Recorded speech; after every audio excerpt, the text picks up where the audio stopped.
Subscribe करें और bell दबाएं ताकि कोई खबर रह न जाए।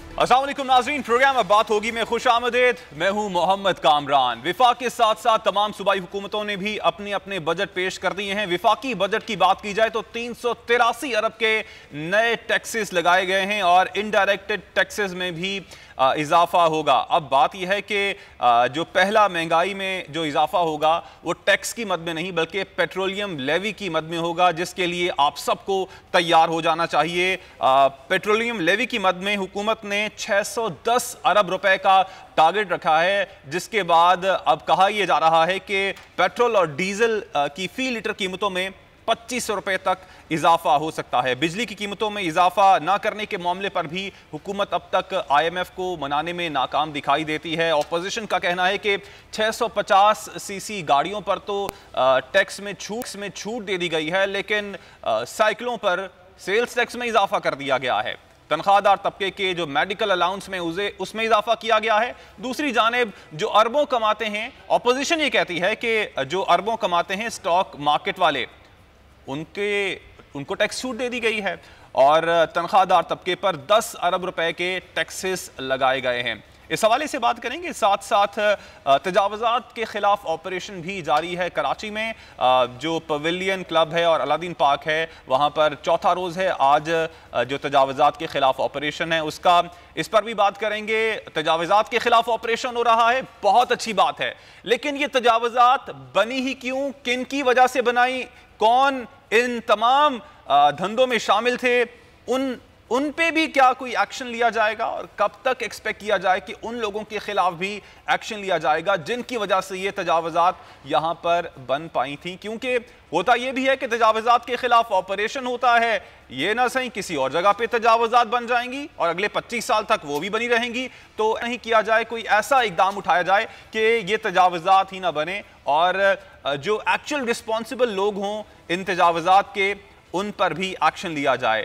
फिर हम कुछ बात करेंगे प्रोग्राम के आखिर में शादी हॉल्स के हवाले से भी। शादी हॉल्स मालिकान के भी बहुत से गिले शिकवे हैं। सिंध हुकूमत से कहना यही है कि 21 जून का वादा किया गया था कि SOP के तहत जो शादी लॉन हैं वहाँ पर शादियाँ करवाई जा सकेंगी, जिस पर अभी तक अमल दरामद नहीं हो पाया है।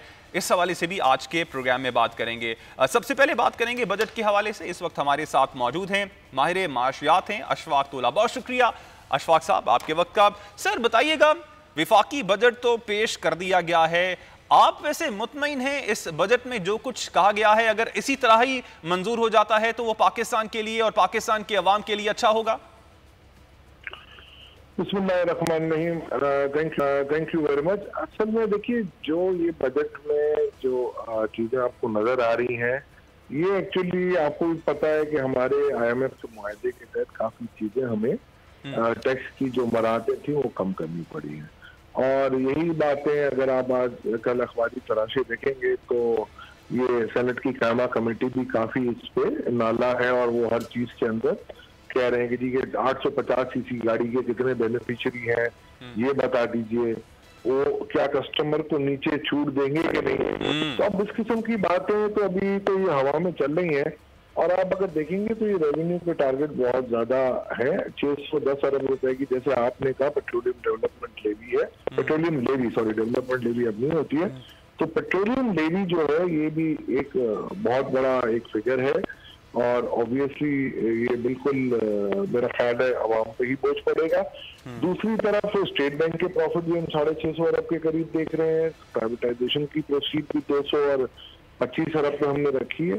तो ये वो अहदाफ हैं जो अगर आपको सही तरीके से अदाना है और अगर आपके मुल्क के जो अखराजात हैं, जो जायज अखराजात हैं काफी, उनको अगर पूरा करना है और अगर आपके डेवलपमेंटल बजट को जारी और सारी रखना है जिसकी वजह से आपकी ग्रोथ मूवमेंट बनेगी, तो मेरा ख्याल है आपकी कहीं इकोनॉमी में कोई बूस्ट आएगा। तो सवाल है, अगर आप कहते हैं कि कुछ विड्रॉ कर दी गई है मराहतें, देखिए एक्चुअली गवर्नमेंट का ये नारा है, या गवर्नमेंट के जो भी नुमाइंदे आप देखते हो कि यहाँ पर आपके पास आते हैं, मीडिया में भी आते हैं या असेंबली में भी जब बात करते हैं, वो ये कहते हैं हमने कोई नया टैक्स नहीं लगाया। तो नया टैक्स ना लगाना तो बहुत अच्छी बात है, मगर पुराने टैक्सेस में रद्दो बदल करना भी एक रेवेन्यू का जरिया बन जाता है। तो वो रद्दो बदल काफी हुआ है इनके टैक्सेस में। इसलिए मेरा ख्याल है, जहां तक मैं समझ पा रहा हूँ, कि ऑब्वियसली देखिए स्टॉक मार्केट में भी आपको छूट देना इसलिए एक कॉर्पोरेशन करते हैं, और अगर लोगों को इंसेंटिव होगा, टैक्स कम होगा, तो मैं समझता हूँ कि वहाँ इन्वेस्टमेंट बढ़ेगी, नई लिस्टिंग्स आएंगी, नई कंपनियां आएंगी, आपका कॉर्पोरेट कल्चर बढ़ेगा, आपकी रेगुलेशंस पे अमलदारी अच्छी हो जाएगी। तो ये सब चीजें भी जरूरी हैं। हाँ, मगर जहाँ तक आपने सैलरी तबके की बात की है, वो बिल्कुल आपकी बात जायज है कि जो विथहोल्डिंग टैक्स उन्होंने, जो टैक्सेस उन्होंने लगाए हैं, मेडिकल अलाउंस को खत्म किया और मेडिकल अलाउंस को खत्म किया है। और दूसरा जो उन्होंने खत्म किया है, जो प्रॉफिट ऑन डेट के ऊपर, कि अगर पीएफपी इन्वेस्ट करता है तो over and about certain ceiling, उस पे आपके टैक्सेशन रिजीम में काफी तब्दीली आई। इसी तरीके से प्रॉपर्टी में भी आई है। मगर प्रॉपर्टी का तो ये है कि अगर 4 साल हो जाते हैं तो आपको कोई टैक्स नहीं देना। इसमें तो ये है कि हर साल जारी हो सारी आपको देना। अच्छा सर, आपने आईएमएफ की बात की, उसी से ही आगाज कर लेते हैं। बहुत सी शराइत पे तो आई एम श्योर कि अमल दरामद किया गया है, लेकिन एक चीज पर हुकूमत डटी हुई है, वो है बिजली की कीमतों में इजाफा ना करने के मामले पर। हुकूमत कितने स्ट्रॉन्ग ग्राउंड्स पे है, और क्या हुकूमत आईएमएफ को मना पाएगी कि बिजली की कीमतों में इजाफा नहीं किया जाना? देखिए, मनाना ना मनाना मुझे नहीं पता, मगर जिस तरीके से बातें चल रही हैं और जो मीडिया में जो रिपोर्टें आ रही हैं कि हमारा गवर्नमेंट इज प्रीटी श्योर कि ये आईएमएफ से हमारी बात हो गई और ये हम नहीं होने देंगे। तो एक यहाँ तक तो ठीक है, ये बात आपने पढ़ा भी होगा, फाइनेंशियल टाइम्स की भी रिपोर्ट एक आई थी। मगर दूसरी तरफ अगर आप देखेंगे तो आपने जब अगर एग्री किया है कि मैं बिजली के नर्ख बढ़ाऊंगा, और आपके रिव्यू में शामिल था, इनकी रिव्यू रिपोर्ट में भी आ गया, और एक और आपने एग्रीमेंट किया है 26 बिलियन के सेल्स टैक्स के कंसेशन भी आप विड्रॉ करेंगे। तो अगर बिजली के नरखों में इजाफा होता है और अगर 1 रुपया इजाफा होता है बिजली के नर्ख में, तो 2 रुपए के करीब आपकी इन्फ्लेशन, 2% के करीब इन्फ्लेशन बढ़ सकती है। तो अगर ये अगर पैरामीटर को देखा जाए, अब उसको ये देखना पड़ेगा कि जब टैरिफ अनाउंस होता है तो उसमें कितने % इंक्रीज करते हैं, ताकि पता चले कि किस कैटेगरी में, और फिर उसके बाद उसकी वेटेड एवरेज इन्फ्लेशन निकाली जाए। दूसरी तरफ अगर आप देखेंगे बातें जो उनको देनी चाहिए, और एहसास प्रोग्राम में भी उन्होंने काफी अच्छा अब रखा है फंड, तो ये बाय एंड लार्ज इस बजट को मैं ये कहूंगा कि अभी तो ये बजट आया है, असल इसकी जो आपको जो लिटमस टेस्ट नजर आएगा, क्योंकि 5829 का जो टारगेट है 6 महीने में 5% करना होता है। तो उसका मतलब ये हुआ कि आप 45% उसका आपका जो बनेगा 620 अरब रुपए अगर ये कलेक्ट कर लेते हैं दिसंबर तक, तो मैं समझूंगा कि फिर यहाँ पर कोई उम्मीद की कोई करंट नजर आ रही है। और अगर नहीं आएगा तो ऑब्वियसली आपको भी पता है, जब आपको रेवेन्यू नहीं होगी और आपकी जेब में पैसे नहीं होंगे, तो 2 आपके पास ऑप्शन है अगर खर्चे करने हैं तो, या तो आप ना करें खर्चा, और दूसरा ऑप्शन है कि आप कर्ज ले लें।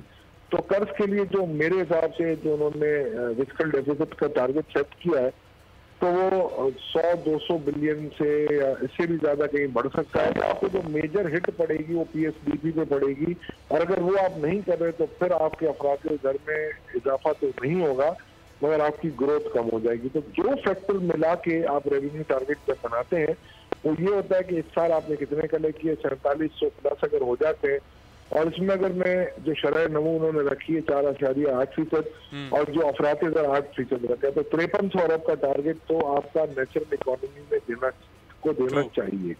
इसके अलावा 529 अरब जो ये बता रहे हैं, ये एडमिनिस्ट्रेटिव कंट्रोल, नए टैक्सेस या पुराने टैक्सेस की रद्दोबदल में होंगे। इसमें से अगर 350 अरब या 383 जैसे आपने कहा, तो 383 अरब अगर मैं निकाल भी दूं तो भी कोई 140 अरब के करीब ऐसे टैक्सेस होंगे जो एडमिनिस्ट्रेटिव मेजर होंगे जो उनको लेने पड़ेंगे।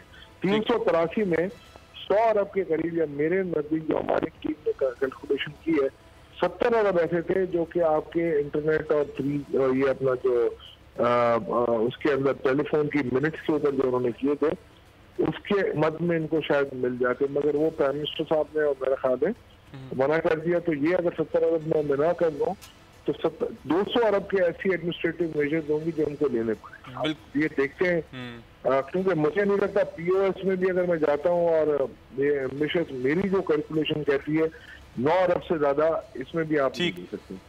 तो ये बड़ा चैलेंजिंग है और अच्छा है, चेजिंग टारगेट है पाकिस्तान के लिए बेहतर हो या टारगेट। बिल्कुल ठीक है। अच्छा अशफाक साहब, जीडीपी ग्रोथ का 4% ये बता रहे हैं हुकूमती नुमाइंदगान, और आम आदमी कहता है कि इसका हमें क्या फ़ायदा, महंगाई में इजाफा हो रहा है, हमारी रोज़मर्रा की ज़िंदगी में कोई फ़र्क नहीं आ रहा है, पहले भी महंगाई थी और अब मज़ीद हो गई है। देखिए महंगाई और देखिए दो चीजें आप याद रखिएगा। अफराद दर की तो खुद आपकी रिपोर्ट है ना कि आपने काफी अफराद दर तो आपके 9-9.5% की तो है ना। बिल्कुल। तो वो जो रिपोर्ट आपकी चल रही है उसमें अगर आप देखेंगे तो उसमें कोई रद्द-बदल तो नहीं है, आपको भी पता है। महंगाई तो है और ये अगर आप देखेंगे फूड इन्फ्लेशन तो कहीं का कहीं आसमानों को छू गया आपका। तो मैं ये समझता हूँ जो बाय एंड लार्ज जो हम काम कर रहे हैं और जो करते रहेंगे उसमें हमें महंगाई का अवसर तो आएगा और ना महंगाई खत्म नहीं होगी। महंगाई को खत्म चीज हो सकती है कि आप प्राइस कंट्रोल रखें। डॉलर की पैरिटी जो आपकी 157 पे अब आ गई है दोबारा, तो उसको आप नीचे लाएं 140 से 150 के दरमियान 145 जितनी आपको मैनेज करनी पड़ेगी करंट अपना पैरिटी। और दूसरा आपका जो इंटरेस्ट रेट है इस वक्त 7% पे आपकी मईशत मेरा ख्याल है एक जितनी ग्रो करनी थी कर दी। अगर आप अभी भी कम नहीं करेंगे तो मैं समझता हूँ कि वो इन्फ्लेशनरी इम्पैक्ट कम भी नहीं होगा, ना आपकी शरह नमो में कोई ज्यादा इजाफा हो सकेगा। ठीक, बहुत शुक्रिया अशफाक तोला साहब, आप दिया और पाकिस्तानी मईशत पर तफसीली आपने हमारे नाजरीन को आगाह किया। अब आगे बढ़ते हैं, कुछ तजावुज़ात के खिलाफ ऑपरेशन की बात भी कर लेते हैं। कराची में पवेलियन क्लब है और अलादीन पार्क है जिस पर जो शॉपिंग सेंटर था उसको भी गिराने का हुक्म दिया गया है सुप्रीम कोर्ट की जानिब से। चौथा रोज़ है आज जो कि इस ऑपरेशन को शुरू हुए और कहते यही हैं कि 2-3 हफ्ते लग सकते हैं इस ऑपरेशन को मुकम्मल होने में। रेहान हाशमी हमारे साथ मौजूद हैं, MKM के रहनुमा हैं और चेयरमैन डिस्ट्रिक्ट सेंट्रल हैं। बहुत शुक्रिया। साबिक जो हैं चेयरमैन हैं डिस्ट्रिक्ट सेंट्रल, बहुत शुक्रिया रेहान हाशमी साहब आपके वक्त का। रेहान साहब, ऑपरेशन तो किया जा रहा है तजावुज़ात के खिलाफ, सुप्रीम कोर्ट के हुक्म के बाद ये ऑपरेशन किया जा रहा है। इससे पहले कि मैं ये पूछूं कि ये ऑपरेशन ठीक किया जा रहा है या गलत किया जा रहा है, आप बताइएगा ये तजावुज़ात यहाँ तक पहुंची क्यों, यहाँ पर ये बनी ही क्यों, 25 साल तक ये तामीर रही, किसी ने कोई एक्शन नहीं लिया? बिस्मिल्लाहिर्रहमानिर्रहीम। देखें, MKM पाकिस्तान सुप्रीम कोर्ट के इस स्टांस की भरपूर हिमायत और इस एक्शन को खुशामदीद कहते हैं कि जिसमें जो एक्शन इंक्रोचमेंट के खिलाफ लेना है वो बहुत ज़रूरी है और एक अच्छा इक़दाम है। मगर यहाँ पर दूसरी जानिब एक हमें रिजर्वेशन इस बात की भी है कि इसमें बहुत 2-3 पॉइंट्स उभर कर आते हैं। देखें, पार्लिमानी निज़ाम हुकूमत में जो चीफ एग्जीक्यूटिव होता है सूबे का और खासतौर पर 18वीं तरमीम के बाद वो चीफ मिनिस्टर होता है। अच्छा, चीफ मिनिस्टर किस पॉलिटिकल पार्टी का रहा, सवाल ये पैदा होता है कि चीफ मिनिस्टर जिस पॉलिटिकल पार्टी का रहा वो पॉलिटिकल पार्टी वो क्या करती रही अपने चीफ एग्जीक्यूटिव के जरिए। अगर कहीं पर गैर कानूनी तजावुज़ात हो रही थी उसको क्यों नहीं एक्शन लिया गया। हमारे पास कुछ चीजें रिकॉर्ड पर इस तरह की मौजूद है कि जब हम इस बात को कहते थे कि नाजायज तजावुज़ात हो रही हैं, चाहे वो लॉफुल हो रही हो, चाहे वो इंक्रोचमेंट बसाया जा रहा हो, इंटेंशनल हो, प्लान्ड हो, प्री प्लान्ड हो, तो उस वक्त हमें चुप करा दिया जाता था। वो मुख्तलिफ मौज़ूआत हमारे पास रिकॉर्ड पे मौजूद हैं। कभी लसानी रंग देकर चुप करा दिया जाता था, कभी इल्ज़ाम लगा दिया जाता था। एक और यहाँ पर ह्यूमैनिटेरियन इशू इमर्ज होकर आ रहा है जिस पर हमने सुप्रीम कोर्ट से इस्तदा की है कि बज़ाहिर लगता है ऐसा है कि सुप्रीम कोर्ट के अहकामात को जो इंतजामिया है वो मैनिपुलेट कर कर अपने पॉलिटिकल बेनिफिट के लिए इस्तेमाल कर रही है और डेमोग्राफिक चेंजेस भी करना चाह रही है। बज़ाहिर ऐसा लगता है, कुछ चीज़ों पे वाक़यात भी इस तरह के आए। तो ह्यूमैनिटेरियन इशू ये इस उम्र जो कर आ रहा है कि जहां पर लोगों को बसाया गया, जिन लोगों ने बसाया उनके खिलाफ एक्शन नहीं हो रहा। होना तो ये चाहिए, वो बेचारा गरीब आदमी कहीं पर उसने किसी बदमाश को, किसी गवर्नमेंट एहलकार को, किसी नुमाइंदे को अगर पैसे दिए हैं और उसने उसको बसाया है, वहां पर पैसे देकर उसको ठहराया है, तो वो गरीब आदमी तो उस वक्त भी लुटा और आज भी लुट रहा है। उसका अल्टरनेट नहीं दे रही सिंध गवर्नमेंट। सिंध गवर्नमेंट की बुनियादी तौर पर जिम्मेदारी है। जबकि दूसरी जानिब वो अफसर, वो महकमा, वो अनासिर जिन्होंने इस इंक्रोचमेंट में किरदार अदा किया, वो अभी तक स्क्रीन से गायब हैं, उनका कुछ पता नहीं है। और वो अगर रहेंगे तो वो आइंदा आने वाले दिनों में, आज तो supreme court, thanks to supreme court कि जिसकी वजह से बल्दियाती इंतखाबात हुए, थैंक्स टू सुप्रीम कोर्ट कि जिसने सिंध गवर्नमेंट की माफ कीजिएगा बैड गवर्नेंस की वजह से ये एडमिनिस्ट्रेटिव एक्शन लिया। ये बैड गवर्नेंस ही थी कि जिसकी वजह से सुप्रीम कोर्ट। सर अब बात ये है कि आप इस वक्त पाकिस्तान पीपल्स पार्टी को मुर्दे इल्जाम ठहरा रहे हैं। पाकिस्तान पीपल्स पार्टी वाले आप यानी कि एमक्यूएम को इस सारी सूरत हाल का मुर्दे इल्जाम ठहराते हैं और वो ये कहते हैं कि चलें आपका ये बात दावा और ये बात भी बिल्कुल दुरुस्त है कि सीएम पाकिस्तान पीपल्स पार्टी का रहा, लेकिन 4 अदवार में मेयरशिप 2 एमक्यूएम की रही, 2 में फारूक सत्तार रहे, वसीम अख्तर में 1 में रहे और मुस्तफा कमाल साहब भी एक दौर में मेयर रहे, तो जिम्मेदारी तो आप पर भी उतनी ही आयद होती है। देखिए, मैंने अभी अपनी गुफ्तगू में पॉलिटिकल पार्टी का नाम ही नहीं लिया। मैंने तो बात की है कराचीआइट होने के नाते, चाहे वो जिम्मेदार फर्द किसी भी पॉलिटिकल पार्टी का हो, वो अफसर जिसकी वाबस्तगी किसी भी पॉलिटिकल पार्टी से हो, वो आज झूठा खुला फिर रहा है, उसके खिलाफ एक्शन नहीं हो रहा। मैं तो बात ये कर रहा हूं कि कराची वालों ने सफर किया इस बात को। आज कराची में रहने वाले लोग जिन्होंने कराची में अपना इनपुट दिया है, अगर उनको किसी बदमाश ने, कुछ अनासिर ने उनको बसाया है, तो वो आज वो खुले छूट रहे हैं और वो कल जैसी मौका मिलेगा वही अनासिर दोबारा कराची में इस तरह मुख्तलिफ जगहों पर इंक्रोचमेंट करेंगे। कराची का 30% हिस्सा बल्दियात के पास है, बाकी रिमेनिंग हिस्सा कंटोनमेंट और दीगर के पास है। तो 30% कराची के अंदर अगर हम बात करते हैं इंक्रोचमेंट की, क्योंकि सुप्रीम कोर्ट तो तमाम पूरी कराची की बात कर रहा है, वो 70% कंटोनमेंट की बात कर रहा है, 30% कराची केएमसी की भी बात कर रहा है और सिंध भर में मुख्तलिफ जगहों पर जहां पर रेवेन्यू के रिकॉर्ड्स का हाल कंप्यूटराइज नहीं हुए हैं उसकी भी बात कर रहा है। और ये सुप्रीम कोर्ट की मेहरबानी है, ये सुप्रीम कोर्ट की मेहरबानी है कि सुप्रीम कोर्ट की वजह से चीजें बेहतर होती हुई नजर आ रही हैं। और ये बैड गवर्नेंस की मिसाल है कि आपने लॉ एंड ऑर्डर को कंट्रोल नहीं कर सके। आपके लॉ एंड ऑर्डर कंट्रोल ना करने की वजह से वफाक का इदारा आकर कराची में रेंजर्स की वजह से अमन अमान बहाल होने का सिलसिला शुरू हुआ और क्योंकि आपकी इनकॉम्पिटेंस थी। आप कहीं पर वर्ल्ड बैंक को किसी फंड लेकर क्लिक प्रोग्राम को इंट्रोड्यूस कराते हैं, आपकी मजबूरी, आपके पास फंड नहीं होंगे और स्ट्रॉन्ग वाटर ड्रेन बनाने की बात करते हैं। आप कहीं पर जिले बल्दियात को, जो कि कराची के डेवलपमेंट में एक अहम किरदार अदा कर सकती है, वो और रेवेन्यू में जो कंट्रीब्यूशन करता है कराची, आप जिली बल्दियात को प्रोविंशियल फाइनेंस कमीशन की मीटिंग कराने में नाकाम होते हैं और प्रोविंशियल फाइनेंस कमीशन के तहत कराची की आबादी के तनासुब से कराची को फंड्स नहीं मिल रहा, तो कराची का काम कहां से होगा। कहीं आपकी बदइंतजामी नजर आती है ट्रांसपोर्टेशन में कि मास ट्रांजिट या ट्रांसपोर्टेशन के मामला आपके हाथ से निकलते हुए नजर आते हैं, तो फेडरल गवर्नमेंट की तरफ हम देखते हैं कि फेडरल गवर्नमेंट मसला हल करे। सर ये तो आप और तरफ बात लेके जा रहे हैं। सर मैं इस वक्त जो बात कर रहा हूं वो पेविलियन क्लब की बात कर रहा हूं, अलादीन पार्क की बात कर रहा हूं, शॉपिंग सेंटर की बात कर रहा हूं। क्या आप एमक्यूएम पाकिस्तान ने तहकीक की है कि क्या इस सारी जो भी सूरत हाल पैदा हुई, जो तजावुजात बनाई गई, उनमें आपका मेयर, आपकी पार्टी में से कोई मुंसलिक नहीं था, कोई इसमें किरदार अदा नहीं किया उन आपकी पार्टी में से किसी फर्द ने? देखें, रिकॉर्ड पर मौजूद है कुछ दिनों के बाद ही फहीम साहब गालिबन केएमसी के एडमिनिस्ट्रेटर बनकर आए और उन्होंने कुछ स्टेटमेंट्स भी दी इस बारे में जी, और बहुत ही सीरियस किस्म की स्टेटमेंट्स दी। वो स्टेटमेंट जो दे चुके हैं सुप्रीम कोर्ट को, उन्होंने ऑफर भी की अपनी बात कहने को। दूसरी जानिब पीपल्स पार्टी की हुकूमत थी उन दिनों में, अगर कोई अफसर, कोई शख्स ऐसा जो कि इसमें बराह रास्त मुलव्विस है, उसके खिलाफ यकीनन एक्शन होना चाहिए।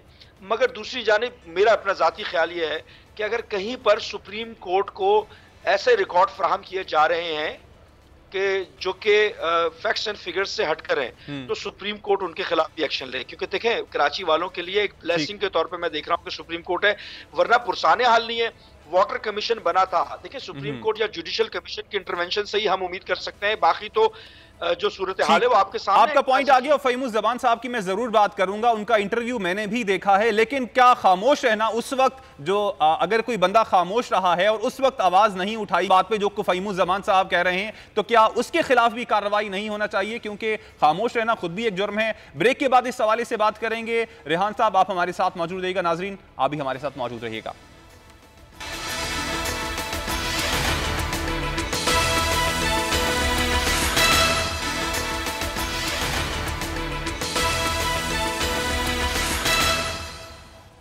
प्रोग्राम में एक बार फिर खुशामदीद। कराची में तजावुज़ात के खिलाफ ऑपरेशन जारी है। अलादीन पार्क और जो शॉपिंग सेंटर है वहाँ पर मौजूद उसको मिसमार किया जा रहा है। चौथा रोज़ आज है। इसी हवाले से बात कर रहे हैं। हमारे साथ रेहान हाशमी मौजूद है, MQM के रहनुमा है। रेहान साहब, इससे पहले हम फ़हीमुज़्ज़मान साहब की बात कर रहे थे, लेकिन कुछ मुतासरीन की बात भी कर लेते हैं।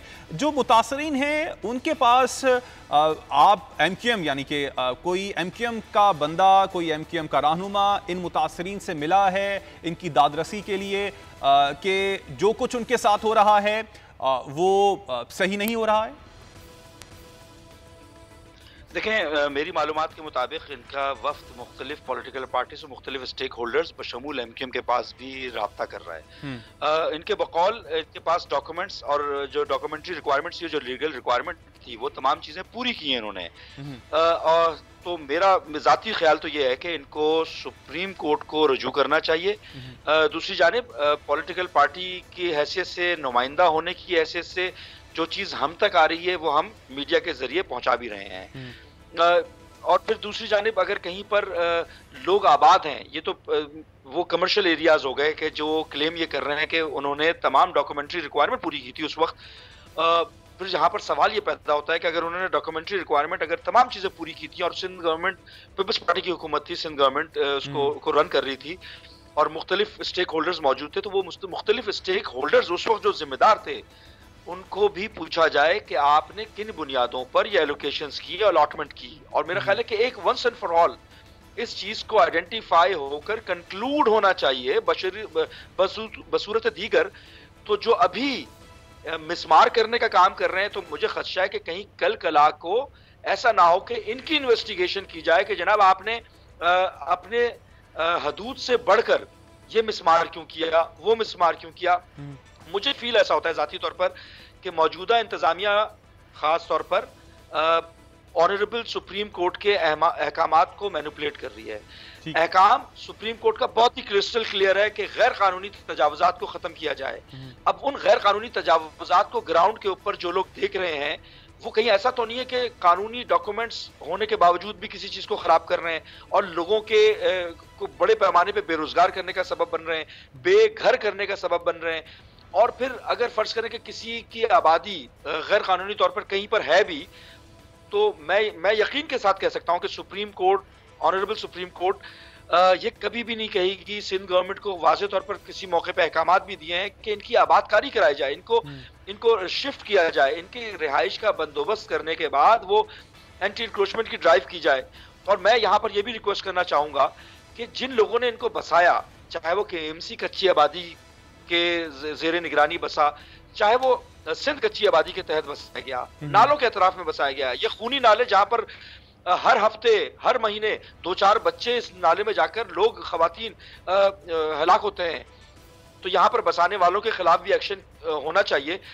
लेकिन सर अब प्रॉब्लम ये है, जो बात ये करते तो सब हैं, अनफॉर्चुनेटली ये उस वक्त वो तमाम लोग खामोश रहे जिस वक्त ये तजावुज़ात बनी गई थी या बनाई जा चुकी थी। उसके बाद भी, पता होने के बावजूद भी, चाइना कटिंग जब हो रही थी सबको पता था, लेकिन क्योंकि पैसा चल रहा था इसलिए किसी ने कोई एक्शन नहीं लिया जब तक सुप्रीम कोर्ट ने इंटरवीन नहीं किया। तो क्या उन लोगों के खिलाफ भी कार्रवाई होनी चाहिए जो ये सब काम होता हुआ देख रहे थे और अपने वक्त में खामोश रहे? बिल्कुल दुरुस्त कह रहे हैं आप। हमारे लिए अगर MQM as a political party अगर ये बात कहे तो हमारे लिए मौका है। अच्छा, अब कुछ बात कर लेते हैं सिंध में शादी हॉल्स और स्विमिंग पूल्स के ना खोले जाने के हवाले से। इसका फैसला किया गया है। गो के इससे पहले कहा जा रहा था कि 21 जून से जो है SOPs के तहत खोल दिए जाएंगे, ताहम अब 28 जून को फैसला किया जाएगा कि शादी हॉल्स और स्विमिंग पूल्स सिंध में खोले जाएंगे या फिर नहीं खोले जाएंगे। इसी हवाले से बात करने के लिए हमारे साथ मौजूद हैं कैस मंसूर शेख, चेयरमैन हैं केटरर्स एंड हॉल एसोसिएशन के। बहुत शुक्रिया कैस साहब आपके वक्त का। कैस साहब, हुकूमत सिंध के किसी नुमाइंदे से आपकी बात हुई है कि इस वक्त अब मौजूदा कोरोना की सूरत हाल में हुकूमत सिंध क्या इरादा रखती है शादी हॉल्स को खोलने का? अस्सलाम वालेकुम जी, बहुत शुक्रिया बोल का कि जिन्होंने हमेशा इस मैटर के ऊपर स्टेप लिया। देखिए, आपको याद होगा जब हमारे ऑनरेबल चीफ मिनिस्टर साहब अमेरिका जा रहे थे तो उन्होंने उससे पहले टास्क फोर्स में कहा था 2 हफ्ते के बाद शादी हॉल खुल जाएंगे, यानी कि 2 हफ्ते कंप्लीट हो रहे हैं कल और 21 से खुल जाएंगे। आप ये बताएं, हमारी गवर्नमेंट है, पीपल्स गवर्नमेंट है, हमें तो उन पे डेफिनेटली ब्लाइंड फेथ है। तो हमने उन्हीं बेसिस के ऊपर सारे शादी हॉलों ने इंतजाम किए, जो जो उनकी लेबर गांव गई हुई थी सब बुलाई उन्होंने, और हर तरीके से क्लाइंट को भी बताया कि जी ये 2 हफ्ते यहाँ कंप्लीट हो रहे हैं, 21 को ये है। तो इसी बेसिस के ऊपर जब आज दोबारा टास्क फोर्स का इजलास हुआ, जिसमें आज भी हुकूमत की तरफ से हमारे जो एक कन्वीनियर है ताजिर इत्तेहाद के रिजवान इरफान साहब, उनको यकीन दहानी कराई गई थी कि हम लोग आज अनाउंस करेंगे और आप 21 से खोलेंगे, जो कि नहीं हुआ। और ये बड़ी हर्टिंग पोजीशन है कि पाकिस्तान की सारी इंडस्ट्रियां खोल दी हैं, सबका कुछ ना कुछ काम चल रहा है, तो शादी हॉल वालों का क्या कसूर है जिनके साथ करोड़ों लोग इन्वॉल्व हैं काम करने में। और दूसरा आप ये देखें 70 इसके साथ और इंडस्ट्रीज चलती हैं, आप शादी हॉल नहीं खोल रहे तो 70 इंडस्ट्रीज का कारोबार ही नहीं चल रहा। हमारा खोलेंगे तो एक कारोबार होगा। बहरहाल ताजिर इत्तेहाद के रिजवान साहब ने भी आज आपको मैसेज भी आए होंगे कि उन्होंने कह दिया कि आज हुकूमत अगर हमसे कांटेक्ट नहीं करती तो परसों से 21 जून से सारे शादी हॉल खुलेंगे और अपना काम उसी तरह करेंगे जैसे वो SOPs के साथ पहले 5 अप्रैल तक करते थे। और आपको ये भी बड़ी गुड न्यूज़ दूं कि अल्हम्दुलिल्लाह कराची के, सिंध के सारे शादी हॉल वालों ने तकरीबन वैक्सीन लगा ली है। अब हमें कोई फिक्र नहीं है, क्योंकि हमारी टीम, हमारे स्टाफ, हमारी मैनेजमेंट, हमारी लेबर, क्योंकि हमने 2 हफ्ते के नोटिस की वजह से सारी लेबर को बुला लिया था। और तीसरी बात, मैं ये हैरान हूँ कि जब NCOC ने, आप ये देखिए कि NCOC ने लिया था और NCOC ने ये बताया था कि जी 1 जून से आप खोल लें। तो 1 जून जब NCOC इतना कंफर्म था 1 जून के लिए, तो दोबारा NCOC को क्या जरूरत हुई कि उन्होंने उसके ऊपर पाबंदी दी। तो मैं ये समझता हूँ कि उन्होंने भी जो ये पाबंदी की, थोड़ा सा सिंध गवर्नमेंट की तरफ से कि जो उन्होंने 2 वीक्स एक्सटेंड किया, तो मैं NCOC इस्लामाबाद और चीफ मिनिस्टर साहब से अपील करता हूँ कि जो परसों हम शादियाँ खोल रहे हैं, कारोबार खोल रहे हैं, तो उसमें हमें तकलीफ या हमें परेशान न किया। अच्छा कैद साहब, अब यहाँ पे सवाल ये उठता है कि अगर हुकूमती नुमाइंदगान एज इन कि सिंध हुकूमत किसी नुमाइंदे ने आपसे कांटेक्ट नहीं किया इन 2 दिनों में, तो क्या आप खुद से सिंध हुकूमत से राब्ता करने का कोई इरादा रखते हैं? आप उनको अपने तहफ़्फ़ुज़ात से आगाह करें, उनको बताएं कि हमारा तमाम स्टाफ जो है वो इस वक्त वैक्सीनेटेड है और हम SOPs के तहत शादी हॉल्स खोल सकते हैं। देखिए, कारोबारी अफराद हैं हम लोग बिजनेस चलाते हैं, हम लोग किसी टसल, किसी नेगेटिव चीज़ में जाते नहीं हैं। हमारा मकसद होता है कारोबार खुले, रोजगार चले। आप देखिए मुर्गी गोश्त, सब चीज़ें जो बढ़ी हुई हैं इस कारोबार के बंद होने की वजह से, ये खुलेगा, सब खुलेगा। और मैं यकीन करता हूँ कि वो ज़रूर करेंगे। पीपल्स पार्टी की गवर्नमेंट है, फेडरल गवर्नमेंट है, हमारी हुकूमतें हैं, ये क्यों नहीं करेंगी? जब इन्हें दुख का हमने बताया, आज आपके चैनल के थ्रू बताया कि करोड़ों लोग फाके के करीब आ चुके, खुदकुशियों का सोच रहे हैं वो। आप बताएं, जब ये मैसेज उनको मिलेगा तो क्या उनको दुख नहीं होगा? एक लीडर सो सकेगा? और मैं तो समझता हूँ वजीर आला साहब ने तो इस सूबे के लिए जो इतनी जंग लड़ी कि वो जीते के 2% कोरोना। कैद साहब, आपका मौक़िफ़ आ गया, आपका शुक्रिया। हाउस के सदर राना रईस भी हमारे साथ मौजूद हैं। बहुत शुक्रिया राना रईस साहब आपके वक्त का। रईस साहब, अब हुकूमत सिंध की जानिब से ये बात सामने आ रही है कि 28 जून को फैसला किया जाएगा कि शादी हॉल्स को खोलना है या फिर नहीं खोलना है। हुकूमत सिंध से आपकी वैसे इस हवाले से कोई बात हुई है?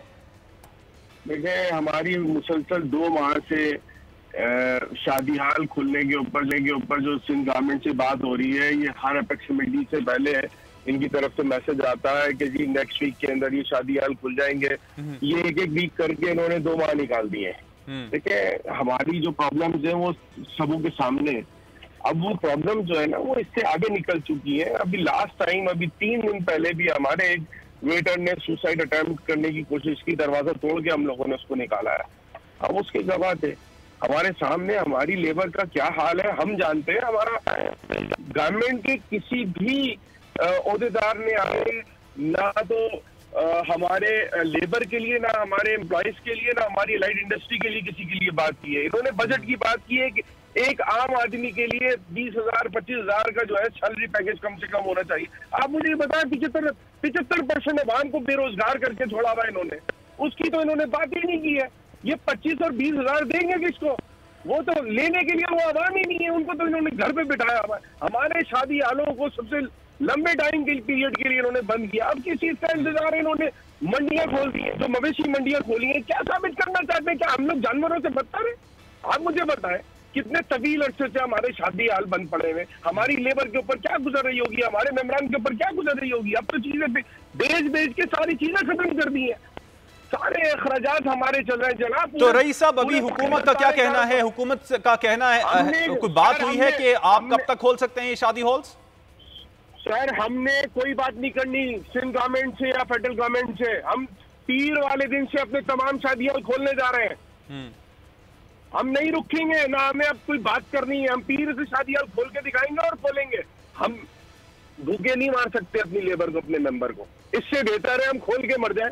हमें मानना है इन्होंने मार दे, हमारे शादी हॉलों को बंद करना है, सील करना है, तोड़ना है, कुछ भी कर दे, हम अब नहीं रुक सकते। ठीक है राणा साहब, अभी कुछ देर पहले हमारी कैद साहब से बात हो रही थी। उनका तो ये कहना था कि हमने स्टाफ को भी वैक्सीनेटेड करवा लिया है। तो आपका स्टाफ है वो भी वैक्सीनेटेड है सारा, जितना भी स्टाफ आपके पास मौजूद है? देखिए मेजोरिटी हमारा स्टाफ जो फिक्स एम्प्लॉइज सैलरी, जो फिक्स एम्प्लॉइज हमारे हैं उनको हमने तमाम को वैक्सीनेट करा लिया। लेकिन हमारी जो बहुत बड़ी क्वांटिटी में जो डेली वेजर्स है वो इस वक्त अपने गांव देहात बोटों में बैठे हुए, उन्होंने भी बहुत बड़ी क्वांटिटी में करा है। लेकिन ये जब तक नहीं खोलेंगे ये सारी चीजें पॉसिबिलिटी नहीं है। अब एसओपीज को फॉलो करवाने के लिए क्या आपके पास अब सर बात सर ये है कि अगर 150 बंदों की बात की जाती है या फिर इवन खुले मैदानों में 300 बंदे की भी बात की जाती है, तो होता कुछ ऐसे ही है कि 800-1000 बंदा फिर भी मौजूद होता है। तो इस हवाले से भी कोई प्लान है आपके पास? सर अभी भी पूरे शहर के अंदर तकरीबात चल रही है। आप नादरा का डेटा उठा के देखें कि जिस दौरान इन्होंने शादी हाल 3-3.5 महीने बंद किए ना, जिस तरीके से जिस क्वांटिटी के अंदर निकाह रजिस्टर्ड होते थे जो हर साल होते हैं, उसी तरीके से रजिस्टर्ड हुए, उसी क्वांटिटी में रजिस्टर्ड हुए हैं।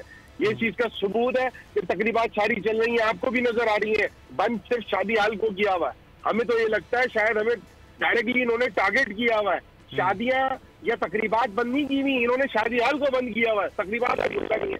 जबकि सुप्रीम कोर्ट के वाज़ेह अहकामात है, आप ग्राउंड्स के ऊपर, रोडों के ऊपर, सड़कों के ऊपर नहीं कर सकते।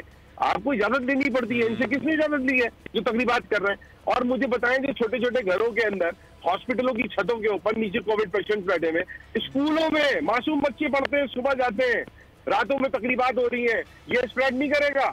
शादी हालों में मेरे समझ से बाला तो है, ये क्या मंतक है? शादी हाल जिसकी क्वांटिटी, जिसके साइज इस काबिल है कि उसमें हम डिस्टेंस अचीव करवा सकते हैं, और ये कहते हैं कि शादी हालों के अंदर तकरीबात नहीं होंगी, उसके ऑल्टरनेट। बिल्कुल ठीक है, बड़ा वैलिड पॉइंट है आपका, बहुत शुक्रिया राना रईस साहब। आपके वक्त का हुकूमत सिंध फोकस करने की जरूरत है कि वो एसओपीज पर अमल दरामद को यकीनी बनाए, रादर देन दैट के बिजनेस को ही बंद कर दे, जिससे लाखों लोगों का रोजगार मुंसलिक है। नाज़रीन, उम्मीद करते हैं कि आज का प्रोग्राम आपको पसंद आया होगा। मुझे मोहम्मद कामरान को दीजिएगा इजाजत, अल्लाह ने के बाद।